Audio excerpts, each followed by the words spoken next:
Day 1208 of the Ukrainian War Map, also known as the Russo-Ukrainian War. Juzzie here, and today is another update as I take a simplified and down-to-earth approach to some of the most important happenings on the ground in Ukraine. So starting off, we'll take a look at those Russian losses, as currently Russia sits on more than 1,003,000 military personnel losses, representing an additional 1,170 in the past day. Then as for hardware, 0 tanks, though we did finally see another of Russia's top T-90 main battle tanks, codename Breakthrough, and quite a rare artifact to be seen for the longest time now. This one damaged, disabled, and otherwise not breaking through, somewhere in the field. Also for stats, 6 APVs, 33 artillery, 1 multiple launch rocket system, 1 air defense system, with a couple more air defense losses seen closer to the end of last week. Now to the map, as one-way attack UAVs struck the Novokubishevsk petrochemical plant in Samara overnight, with later confirmation coming from the SBU Security Service of Ukraine. This enterprise is under Rosneft, which is Russia's largest state-owned oil company, sitting right inside Russia's military-industrial chain. And though not an oil refinery, the petrochemical plant and operator stands out as one of the country's top producers of gas processing, petrochemical, and organic synthesis products, all critical for sustaining Russian industry and, by extension, its war machine. Then headed across to Russia's border region, where everything's for sale in the kleptocracy, with a further update on Bryansk, because after those June 6th Ukrainian strikes, targeting a series of prized Iskander missile launchers, torching one of Russia's most valuable assets in the region, following these events, Russia claims some of their own officers are now prime suspects in leaking military secrets directly to Ukraine, feeding Kyiv everything from launch sites to transport supply dates to field missile stockpile numbers, and all in real time, they say. Local Russian reporters chimed in to say that Iskander missile launchers are being hunted with near supernatural precision, as if Ukrainian artillery has the answers before Russia even asks the question. Russian commander Kalishnikov said that the AFU and the Security Service of Ukraine somehow know everything, specifying that many Russian military personnel believe that their headquarters have been infiltrated. So getting down to brass tacks, it's either true or false. If true, it's not a good sign for Russia because it undermines their ability to carry out operations. If false, also not a good sign for Russia because it then indicates that Ukrainian intelligence has attained this autonomous capability in gathering all of these details on their own. Truly, however, these claims could be false for an entirely different reason, as Russian commanders like Kalishnikov here may just be saying whatever it takes to protect their own behinds from taking blame for their own incompetence. Also not a good sign for Russia. Next to Kursk, where the Sting group of the Ballista Special Forces unit destroyed a Russian 122mm self-propelled howitzer, the 2S-1 Vozdika, the first in Russia's 2S series lineup of tracked artillery vehicles, coming out of the 1960s. Perhaps even more concerning is that we don't see them fielded in the numbers like we used to, further indicating the impending forever depletion of Russian army tracked chassis SPGs from the battlefields of the world. Then just across the border with some updates on Sumy, with fresh reports on the liberation of Andrivka on this Russian northern border incursion front. Further time will confirm the accuracy of these claims, but where the last 4 or 5 days are concerned, consistently there has been little if anything to report on Russian gains on this front.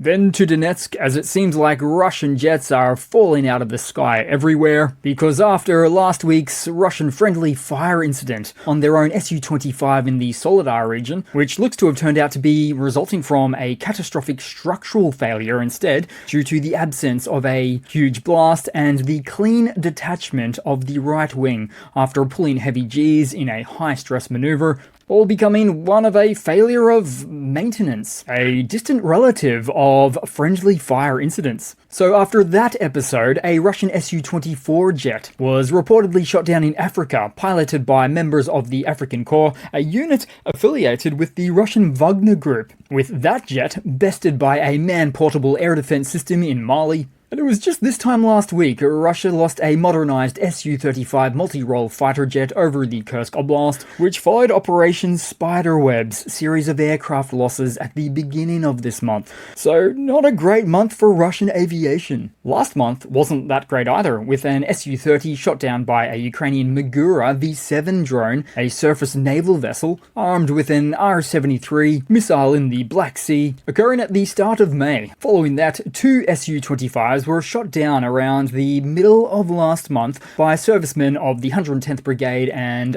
58th Separate Motorized Infantry Brigade. In fact, the further you go back, it doesn't get any better. The pattern continues, with Russia losing at least 3 aircraft in April. But back to the map now, with a great deal of activity including in the Toretsk direction, as the AFU successfully counterattacked southeast of Nelipivka. Then further southwest over the weekend, the Ukrainian Defense Forces pushed back the enemy near Kotlyarivka, which is adjacent to the Dnipropetrovsk Oblast. But then just south of here, the Russian ground forces pushed in a mad dash to the Donetsk settlement of Zaporizhia. Less designed for a full-blown capture of the town, but rather to consolidate these positions as a means to seize Odradne, a small settlement that Russia has faced significant challenges in attempting to capture head-on. Next, and from earlier this weekend, details emerging from Makivka, where a HIMARS cluster strike devastated a Russian military convoy. Inside of this rear-occupied Donetsk region, Makivka's long-standing role as a key Russian logistics hub has made it a repeat target, with this latest attack echoing the high-casualty strike that hit the same area on New Year's Eve 2022. At that time, ammunition was stored in the basement lower floors beneath the main hall, where 600 unsuspecting Russian troops gathered for New Year's celebrations. As for this latest event, images from the scene show a scattered wreckage and burnt-out vehicles, consistent with the use of HIMARS cluster munitions, confirmed by both Ukrainian official posts and independent reports on the ground. Ukrainian sources suggest this strike is just one move in a wider push to blunt Russian reinforcements heading for the Donetsk front, and while no casualty numbers have been officially released, the convoy itself, thought to be a mix of fuel trucks and troop transports, highlights persistent vulnerabilities in Russian logistics, chiefly inadequate air defense along key supply routes.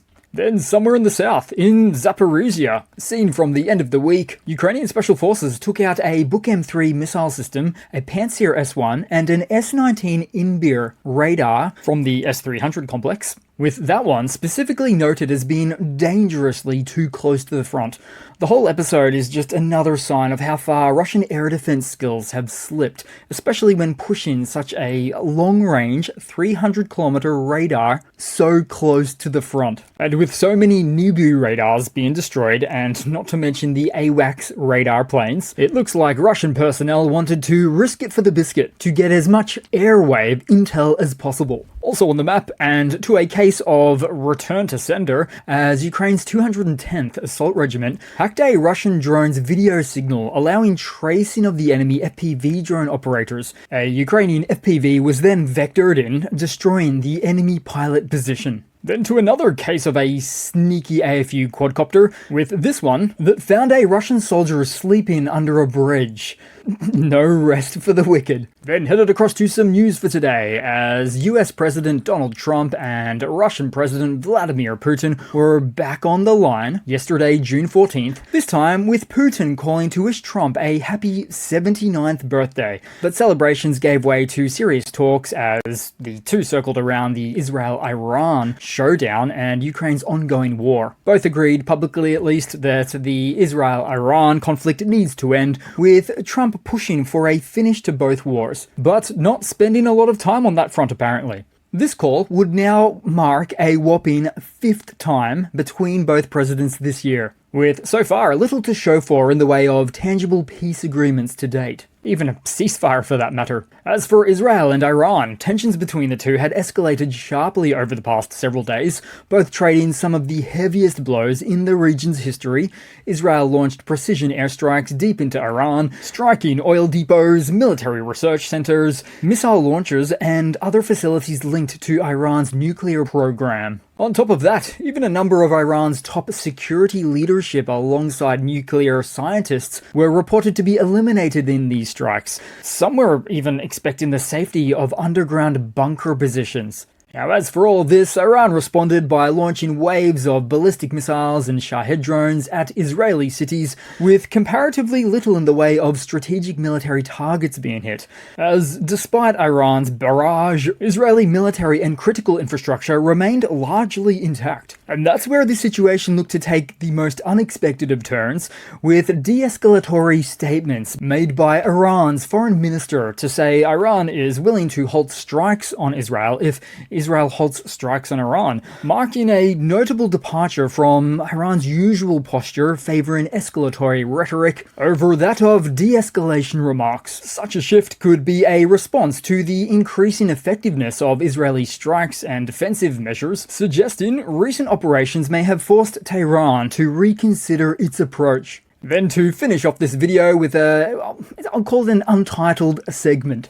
where in a scene that perfectly sums up the surreal reality of Russia's war losses, city officials of an undisclosed western region of the country gathered to hand over a Chinese microwave to a father of the fallen soldier in the SMO, with framing the appliance as the official thank you for his son's life lost on the front. "Thank you for your son," they said, underscoring just how cheap a Russian life is valued these days. Gone are the days when a Lada sedan might be expected. Now, compensation is but a humble microwave. By the way, an American invention by a Raytheon engineer is all that's offered instead. So that's it for today, guys. Thanks again for watching. Please continue to like, comment, subscribe, and I do hope to see all of you guys there in the next one. Cheers!